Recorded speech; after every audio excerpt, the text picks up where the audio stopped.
In the limited time, I think I want to approach this subject really from a couple of perspectives. Firstly, as a medical director of a national provider of mental health and neurological services, and we've been engaged in new care models and the programs from Wave 1 last year and with the current wave, and working in closer collaboration with a range of providers, including community providers. So we've got some insights, I think, from the actual realities of delivering these programs, I think, from the ground up. I'm also chair of the Forensic Quality Network, and one of the things that we really try and do there is to encourage providers to maintain high quality standards by sharing best practice and collaborating better. So again, this is an area that we've been actively involved with. I think stepping back, and I do get to see a number of mental health systems internationally, and I think there's a lot to celebrate about what we've achieved in recent years. And I think fundamentally, one thing that we often forget is actually we operate within a legal framework that is actually, in terms of mental health law, is humane. And I think we've maintained that in terms of enshrining principles of making sure people get the right access to care, that we recognise that mental health needs are varied and broad, that we try and enshrine principles of least restrictive care, and also when liberty is necessarily restricted proportionately, that there are safeguards in place to make sure that's appropriate.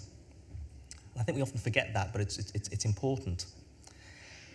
Related to that is the fact that we recognise that needs are broad, and actually a lot of the challenges we have as services, and I'm just thinking about some of the variation that's been presented this morning, is because individuals do change and individuals can present to services at what may seem as inconvenient times and inconvenient locations.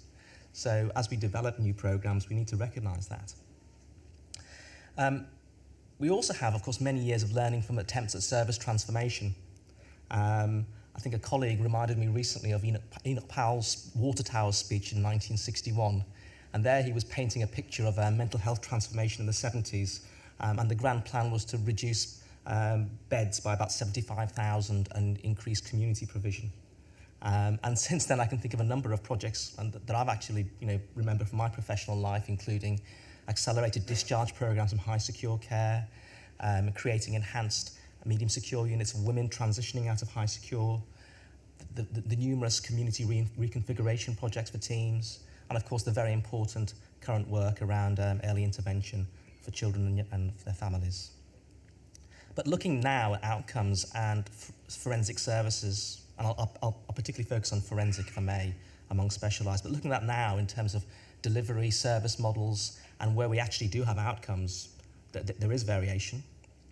And that, I think, is driving the ambition around new care models and recognising that actually pilots can be different.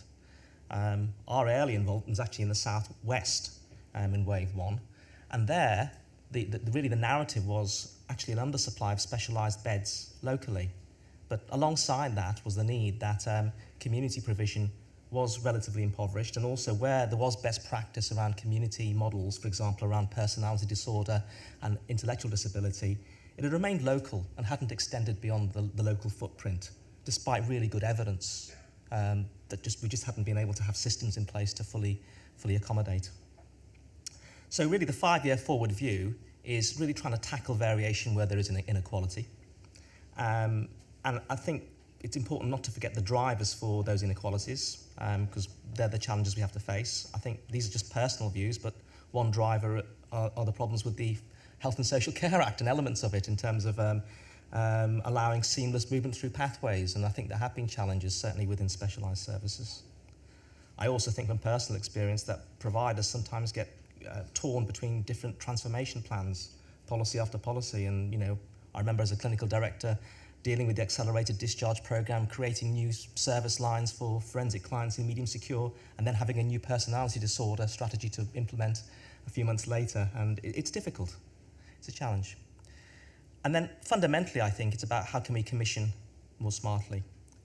We have a number of slides that are in the pack, but I think I just want to pick up on one. And I think Tim alluded to it earlier on, which is really the growth of secure beds over recent decades. And this shows medium and low secure beds. But of course, there's another strata of secondary commission beds, non-secure beds. And there's a lot of story behind this, but I think what you can fundamentally say is that this growth or this commissioning hasn't been linked to local need. And I think what's exciting about new care models, if you get it right, is its ability to plan locally, regionally, to meet local need and to make sure that individuals actually get the right care, the right place, the right time. I'm now going to hand over to Patrick, who's going to talk about some of the mechanics of the programme. Hi everybody. I should say my background, I'm a mental health nurse, and I work in strategy, and I've worked across the NHS and the independent sector for the last 30-something or other years. And I used to work in NHS England for a while as well at the start. The 5-year forward view came out of an awful lot of work trying to fix the Health and Social Care Act in some respects, because it was a process of trying to return local autonomy and local control to a pathway specifically in secure care that had been disrupted. I think my colleagues already mentioned the fact that there was an awful lot of spend in secure services, and there's this historical development in terms of capacity to meet need. And that capacity not necessarily always being to design need, it's more of a capacity-led process in terms of trying to find placements in a healthcare sector across the last 10 years that has seen significant changes both in inpatient settings and various other types of services, which has pushed some people who can't fit within normal locally owned pathways escalating into secure and non-secure lot rehab type settings. That's a discoordinated and an overall suboptimal way of managing the healthcare system. One of the things that the New Models programme is about is returning both the responsibility to a regional patch, but also the funding to a regional patch. And those things linked are significant change, I think, from previous ways of addressing system change. The actual money is being delivered to the people making clinical and strategic and operational decisions about the service design against a population need. And then in that sense, it's actually very welcome.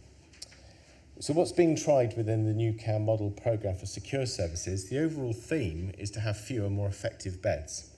And to do that, to actually bring out some of that capacity that's been placed across the country, meeting lots of competing aims, but mostly around providing capacity to bring that resource back into meaningful population levels. Not everybody will come home because there is complexity within that, but within the communities of a regional level, such as the Southwest, the ability to provide and design services to meet that population's needs right through to community, including prevention, including alternatives to admission, that improvement to the pathway, I think, will provide us with a huge amount of benefit going forwards. Because the money's linked to that decision, that resource release is going to fund alternatives. And those alternatives across most of the new care models are community-orientated services to prevent escalation into pathways and to ensure people move out. It shouldn't be forgotten, really, that no one in forensic services is, we don't make them in vats. These people aren't grown somewhere. They're all local people. They're local people, and all my career, I've never met anybody who's had a normal, settled, quiet life. They've had complexities all their life. Their need for care and their need for provision of care has been something that's gone right through childhood.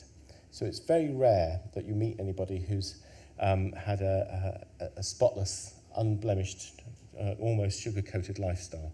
These people are complex, and they had complex lives from the start. They're also, coming back to the physical health care, challenged in the sense that whether or not the mental health component to access to mental health, to physical health care has been an element, and it certainly has, but their life has been an element. Their integration into local society, their integration into accessing services all through childhood into early adulthood has meant that when they come into specialist forensic services like ours that have primary care services, their needs are extremely high. They've got poor dental care, they've got poor track record of physical interventions and monitoring. It's not their mental health that's kept them, it's their lack of attachment to society overall. And that shouldn't be forgotten. And new models of care can work on that because it's bringing back local ownership to the whole pathway. So it integrates the whole thing within normal boundaries. We shouldn't forget also that NHS England did something over the last few years that was quite important.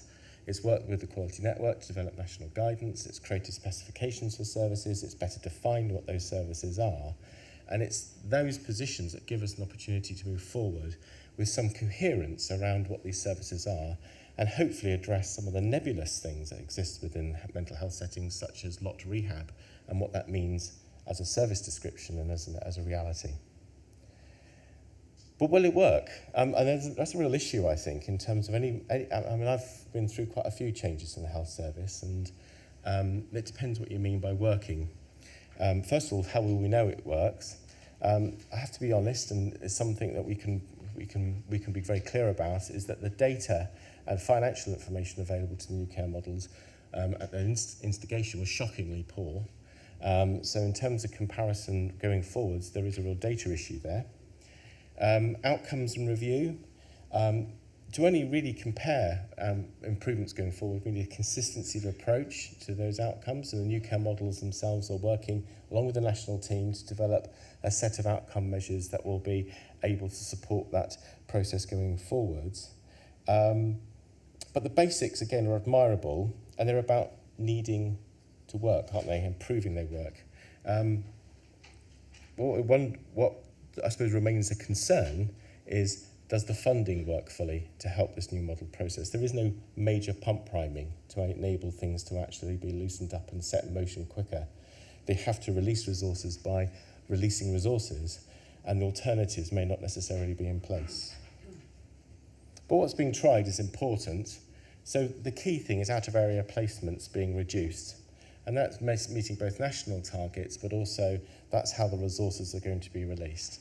The expectation is that for most people, the capacity redesign approach will allow people to come home within meaningful geographical locations, and to be seamless to their local pathways.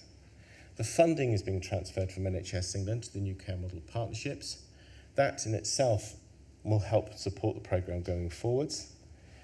It's important to remember that the funding is outturn and not just budgets. Budgets are almost always being overspent.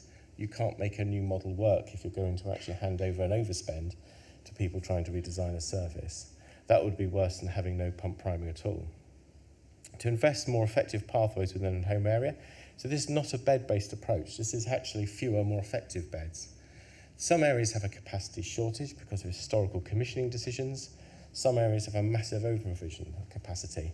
That movement of design and reorientation has to be controlled, and there's a big programme of work in NHS England around designing a new service model in terms of a capacity need approach. But achieving design improvements for the care, it requires an overall pathway approach. This isn't just about forensic services working in a forensic bubble. This has to work alongside transforming care partnership, has to work alongside the local strategic development areas, it has to work alongside CCGs, with local authorities, with housing and everything else. And all the new care models are looking towards developing relationships locally to enable that to happen. Improving viable alternatives to beds, overall reducing capacity there's good evidence that we've got from this other projects that have happened over the last few years, an example being Pathfinder, which was a model that in the southwest again, that enabled the management of the serious PD population to work in a different way to looking at a bed-based approach. It works across boundaries, it works with probation, it looks at sentence planning, it provides treatment in different settings. Those type of approaches have, with forensic people in them, have had better impacts in terms of providing a better place for care to happen, with people taking responsibility for their life choices and their life situation, enabling support to be wrapped around them. And they're really good examples. There are other examples of good community forensics, assertive team approaches that the new care models are hoping to build upon.